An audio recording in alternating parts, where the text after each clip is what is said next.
नमस्कार दोस्तों, आप सभी का एक बार फिर से स्वागत है एक और नए वीडियो में। तो देखिए, आज मार्केट में काफ़ी ज़ोर की गिरावट थी, स्पेशली मिड कैप और स्मॉल कैप जो शेयर्स थे, उसमें तो एकदम पिटाई सी ही चल रही थी। तो सबकी हालत ख़राब हो गई, आप सबकी भी हालत ख़राब हो गई होगी, मेरी भी हालत ख़राब हो गई और यकीन मानिए कि जितने बड़े से बड़े इन्वेस्टर हैं, किसी को भी नहीं अच्छा लगता, सबकी हालत ख़राब होती है जब मार्केट में इस तरीके से गिरावट आती है। किसी को नहीं अच्छा लगता है कि उनका पोर्टफोलियो का वैल्यू इस तरीके से उड़ जाए। बट ये पार्ट ऑफ द मार्केट है। जो लोग थोड़े एक्सपीरियंस्ड होते हैं, जिन्होंने थोड़ा-सा साइकिल्स देखे होते हैं, अलग-अलग बुल फेज, बियर फेज देखे होते हैं, वो थोड़ा-सा यूज्ड टू होते हैं, तो थोड़ा एडजस्ट कर लेते हैं। मतलब वही चीज़ों को समझते हैं, चलो ठीक है यार, मतलब बुरा तो लगता है, बट आगे चल के मार्केट रिकवर करेगा और अच्छा रिटर्न हमारा बन जाएगा। बट अच्छा रिटर्न उन्हीं का बनेगा जिनके पोर्टफोलियो में जो स्टॉक्स हैं, जो बिज़नेसेस उन्होंने पकड़ के रखे हुए हैं, वो एकदम दमदार हैं, जिनका बिज़नेस एकदम इंटैक्ट है, जिनकी आगे अर्निंग्स अच्छी आने वाली है। मतलब कि उनका सेल्स बढ़े, उनका प्रॉफिट बढ़े, उसमें अच्छी खासी ग्रोथ आएगी आगे चल के। तो मार्केट जब भी रिकवर करेगा, मार्केट कब रिकवर करेगा ये किसी को नहीं पता है, कोई इसको टाइम नहीं कर सकता है। मार्केट हो सकता है 3 महीने में रिकवर कर जाए, हो सकता है 6 महीने में रिकवर कर जाए, हो सकता है 12 महीने ले ले। जो भी टाइम फ्रेम ले, मार्केट को रिकवर करने में लगे। बट जब भी मार्केट रिकवर करेगा, तो अगर आपने दमदार बिज़नेसेस अपने पोर्टफोलियो में रखे हुए हैं, तो उसमें दमदार रिटर्न बनेगा, उसमें कोई डाउट नहीं है। अब ऐसे ही एक बिज़नेस, दमदार बिज़नेस है इंडिगो एयरलाइंस का, इंटर ग्लोब एविएशन करके। उसमें आज जोरदार गिरावट हुई। तो अब गिरावट हुई तो आपको उसका रीज़न भी समझना है। तो क्या इंटर ग्लोब का एविएशन का स्टॉक भी वैसे ही रिकवर कर जाएगा? गिरावट तो हो रही है उसमें ज़बरदस्त। आज एक बार लोअर सर्किट भी लग गया था। बट क्या आगे चल के उसके बिज़नेस में उस तरीके से रिकवरी आएगी, स्टॉक में उसकी रिकवरी आएगी? तो ये चीज़ें आपको समझनी पड़ेगी। अब ऐसा नहीं है कि आपको एक वो जनरल स्टेटमेंट पकड़ लेना कि बाय ऑन डिप, मार्केट में जब भी फ़ियर का माहौल हो तो हमें परचेज़ करना है, जब लोग बेच रहे हो तब हमें खरीदना है। नो डाउट, वो खरीदने के लिए बेस्ट टाइम होता है। जैसे अभी मार्केट में जोरदार गिरावट आई है, तो ये परचेज़ करने के लिए एकदम बेहतरीन समय है, क्योंकि ज़्यादातर स्टॉक्स काफ़ी अच्छे अट्रैक्टिव वैल्यूएशन पे आ गए हैं। तो अगर आपके पास कैश है तो आपको ज़रूर से मार्केट में डिप्लॉय करना चाहिए। बट वहीं डिप्लॉय करना चाहिए जहाँ आगे चल के अर्निंग्स में विज़िबिलिटी है आपको। अब इंडिगो एयरलाइंस का आप केस समझ लो। तो गवर्नमेंट ने एक रेगुलेशन लेके आई कि जो है पायलट्स को आपको रेस्ट देना है। उनको लगातार उसके लिए रेगुलेशन लेके आई, कितने आवर्स तक उनको, इससे ज़्यादा उनको लगातार कंटिन्यू ड्यूटी नहीं कराई जा सकती। उनको आपको ब्रेक देना होगा, रेस्ट देना होगा। तो इंटर ग्लोब एविएशन जो इंडिगो है, उसने उसकी तैयारी नहीं करी कि भई अगर आपको पायलट्स को रेस्ट देना है, तो जो आपकी उड़ानें अभी चल रही हैं, जो फ्लाइट्स आप ले रहे हैं, जो आपने बुकिंग कर रखी है, उनको बरकरार रखने के लिए, चलाने के लिए आपको ज़्यादा पायलट्स की ज़रूरत होगी, तो आपको ज़्यादा स्टाफ रिक्रूट करना होगा। उन्होंने उसकी तैयारी नहीं की, इंडिगो ने। और हुआ क्या कि जब ये रूल लागू हुआ ये दिसंबर में, 1 या 2 या 3 तारीख से लागू हुआ ये चीज़ें। तो हुआ क्या कि मास लेवल पे कैंसलेशन शुरू हो गया इनकी फ्लाइट्स का, इंडिगो का। तो अब उससे पूरा एक किओस सा माहौल क्रिएट हो गया। इतनी ढेर सारी फ्लाइट्स लगातार कैंसल होने लग गई। लोग एयरपोर्ट्स पे फँसे रह गए, किसी को कहीं जाना है, किसी को कहीं जाना है। कुछ-कुछ तो ऐसे वीडियोज़ आ रहे थे, लोग अपनी खुद की शादी में नहीं जा पाए। मतलब आज उनकी शादी की डेट है, उनकी फ्लाइट है, फ्लाइट कैंसल हो गया, दूसरी फ्लाइट मिल नहीं रही है। तो एकदम से पूरा सा किओस सा क्रिएट हो गया। तो अब इस केस में हुआ क्या कि देखिए, इंडिगो के पास 60% मार्केट शेयर है, जो भी फ्लाइट से इंडिया में ऑपरेट होते हैं, उसका 60% मार्केट इंडिगो के पास है। एक बहुत बड़ा मार्केट ही पकड़ के बैठी है। तो अब देखो, इंडिगो के पास ज़्यादा ग्रोथ की गुंजाइश नहीं है, 60% मार्केट तो आप ऑलरेडी पकड़ के बैठे हो। ऊपर से ये जो इंसिडेंट हुआ, ये पूरा केओस सा क्रिएट हुआ, इससे आपकी एक ब्रांड इमेज पे गहरा धक्का लगा, एक नेगेटिव इम्पैक्ट तो आएगा ही।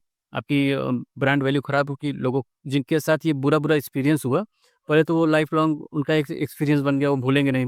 दूसरा, वो सोशल मीडिया पे जाके शेयर करेंगे, अपने रिलेटिव से, अपने फ्रेंड से, सबसे शेयर करेंगे, तो एक पूरा नेगेटिविटी का पूरा मतलब मार्केटिंग, नेगेटिव मार्केटिंग हो गई एक तरीके से आपकी, जो आपकी ब्रांड वैल्यू है, जो आपकी इमेज है। तो वहाँ से हो सकता है आपके सेल्स पे इम्पैक्ट आए। तो देखिए, अब यहाँ 2 ही चीज़ें हो सकती हैं, या तो आपका जो ये 60% का जो मार्केट आप पकड़ के बैठे हो, ये मार्केट 60% में से दूसरे प्लेयर्स जो मार्केट में और हैं, एयर इंडिया है सपोज़, विस्तारा करके जो अलग-अलग एयरलाइन्स हैं, वो आपका मार्केट छीने। तो वहाँ से आपका जब मार्केट जाएगा तो आपके सेल्स में इम्पैक्ट आएगा, आपका सेल्स नीचे आएगा। या फिर दूसरा ये चीज़ हो सकता है कि आप सपोज़ आप अपना मार्केट पकड़ के बैठे हो 60%, आप नहीं छोड़ते हो, कुछ भी करके आप जल्दी से स्टाफ से रिक्रूट कर लेते हो।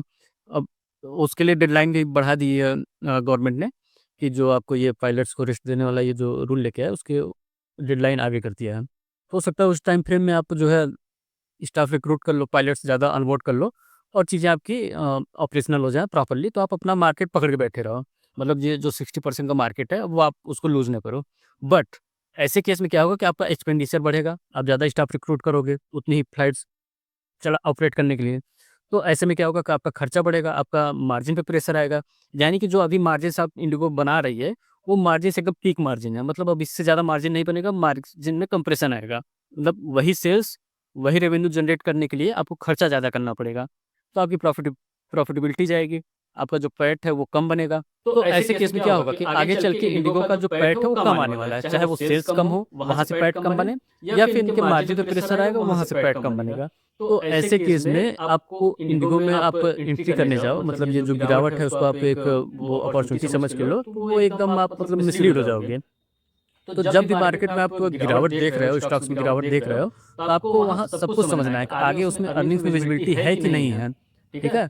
कहीं ऐसा तो नहीं है आगे वो अभी स्टॉक में तो गिरावट आ रही है, आप उसको अपॉर्चुनिटी समझ के आप वहाँ पे इन्वेस्ट कर लो, बट आगे चल के वहाँ सेल्स में इम्पैक्ट आने वाला है, सेल्स नीचे आने वाला है, प्रॉफिट नीचे आने वाला है, तो फिर स्टॉक में तो रिकवरी होगा नहीं। तो देखिए मार्केट में आप जो भी बिज़नेसेस इस समय पकड़ रहे हो, पकड़ने की कोशिश कर रहे हो, तो आपको बहुत केयरफुल रहना है। अभी कुछ बिज़नेस आप ऐसे देखोगे जिसमें सेल्स में ग्रोथ तो आ गई, अभी इस क्वार्टर में अच्छा रिजल्ट आएगा Q2 में, उसके लिए 2 बड़े रीज़न्स हैं। एक तो दीपावली का जो पीरियड जो Q3 में लास्ट ईयर पड़ रहा था, वो इस बार Q2 में पड़ गया, तो वहाँ से सेल्स में बूस्ट आ गया। और दूसरा जो गवर्नमेंट ने जीएसटी में कर दिया, उस वजह से भी कई चीज़ों की सेल्स काफ़ी अच्छी आ गई। तो ये सब तो वन टाइम बूस्ट है कि अब Q3 में तो वो दीपावली वाला आपको बेनिफिट मिलेगा नहीं, जीएसटी वाला बेनिफिट मिलेगा नहीं। तो ऐसे में क्या है कि ये जो नंबर्स अच्छे आए हैं, वो परमानेंट अच्छे किन-किन बिज़नेस में है, ये आपको देखना पड़ेगा। बहुत से ऐसे बिज़नेस हैं जिनके नंबर्स तो अच्छे आए हैं, बट वो सस्टेन नहीं करेंगे। आगे चल के उनकी अर्निंग्स आपको ऐसी ग्रोथ आपको उनमें देखने को नहीं मिलेगी, और इस चीज़ सबको पता है, मतलब मार्केट में ज़्यादातर लोगों को पता है। इसी वजह से आप देखोगे बहुत से बिज़नेसेस जिनके नंबर्स अच्छे आए, उसके बाद भी अच्छी खासी उनकी पिटाई हो गई, स्टॉक्स ऊपर से आधे हो गए। तो देखिए मार्केट में जब भी ऐसा सिनेरियो क्रिएट होता है, तो ज़बरदस्त चारों तरफ अपॉर्चुनिटी बन गई है। आपको नो डाउट इस अपॉर्चुनिटी का फ़ायदा उठाना चाहिए, बस चीज़ों को समझ के। और मार्केट में ये जो आपका बिज़नेस को आइडेंटिफ़ाई करने वाला काम है, मतलब देखिए, ये तो एकदम क्लियर है कि मार्केट में आपको जो गिरावट हुई है, बिज़नेसेस अट्रैक्टिव वैल्यूएशन पे आ गए हैं, उसका आपको बेनिफिट उठाना चाहिए। बट कौन से बिज़नेसेस अच्छे हैं, ये समझना भी तो ज़रूरी है। तो आपके इस काम को आसान बनाने के लिए मैंने अपना एक इन्वेस्टमेंट फ्रेमवर्क करके अपना प्रोग्राम भी बनाया हुआ है, जिसका कि लिंक मैं डिस्क्रिप्शन में डाल दूँगा, तो आप उसको परचेज़ कर सकते हो और वहाँ से आप चीज़ों को सीख सकते हो, क्योंकि ये एकदम हाई टाइम है चीज़ों को सीखने के लिए और मार्केट में इन्वेस्ट करने के लिए। मतलब बियर फेज में जब मार्केट हो, इतना बेरिश हो गया हो, तो उससे अच्छा कोई समय है ही नहीं मार्केट में इन्वेस्ट करने के लिए। क्योंकि यहाँ से जो आपका रिटर्न बनेगा वो एकदम मतलब मल्टी बैगर रिटर्न अब यहीं से बनेंगे। ये एक पूरा बेस क्रिएट हो रहा है मार्केट में। और ये एकदम परफेक्ट टाइम है जब आपको अपने पोर्टफोलियो से जितने भी कचरा स्टॉक्स हैं उनको बाहर कर देना चाहिए, और जितने क्वालिटी स्टॉक्स हैं, क्वालिटी बिज़नेसेस हैं, उनको एकदम पकड़ के बैठना चाहिए। अगर आप मार्केट में ऑलरेडी इन्वेस्टेड हो, तो अपने पोर्टफोलियो से जितना फालतू के स्टॉक्स हैं उनको हटाओ, जितने क्वालिटी स्टॉक्स हैं उनको इंक्लूड करो।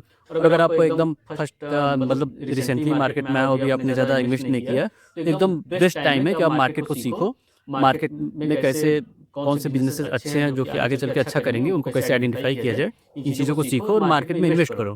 क्योंकि अब यहाँ से आगे चल के आगे का जो 6 मंथ, 12 मंथ का पीरियड होगा, उसमें ज़बरदस्त रिटर्न बनने वाला है मार्केट में। तो आपका काम आसान बनाने के लिए मैंने इन्वेस्टमेंट फ्रेमवर्क नाम से अपना जो प्रोग्राम बनाया हुआ है, आप उसको देख सकते हो, एक्सेस कर सकते हो, वहाँ से सीख सकते हो चीज़ों को। मैंने काफ़ी एकदम सिंपल वे में, काफ़ी ईज़ी वे में चीज़ों को आपको समझाया हुआ है। तो इस वीडियो में इतना ही, ये वीडियो एकदम एजुकेशनल पर्पज़ से ही था, आपको समझाने के लिए कि देखो मार्केट में ये जो गिरावट है एकदम नॉर्मल है, कोई बड़ी बात नहीं है। मार्केट ऐसे ही चलता है, साइकिल्स में चलता है, मार्केट वोलेटाइल ही होता है, मार्केट में चीज़ें एकदम फिक्स नहीं होती हैं कि इस टाइम फ्रेम में इतना रिटर्न बनेगा ही बनेगा, वो किसी को नहीं पता होता। मार्केट में जब बुलिश फेज आएगा तो अच्छा रिटर्न बनेगा, बट सारे ही बिज़नेस में अच्छा रिटर्न नहीं बनेगा। उन्हीं बिज़नेस में अच्छा रिटर्न बनेगा जिनमें आगे चल के अर्निंग्स में इम्प्रूवमेंट आएगी। अब इन चीज़ों को आइडेंटिफ़ाई कैसे करें, ये चीज़ें आपको सीखना पड़ेगा कि मार्केट में आगे चल के किन बिज़नेस में अच्छी इम्प्रूवमेंट आने वाली है, ये हम कैसे आइडेंटिफ़ाई करें, कैसे फिगर आउट करें, ये चीज़ आपको सीखना पड़ेगा। तो इस वीडियो में इतना ही। Thanks for watching.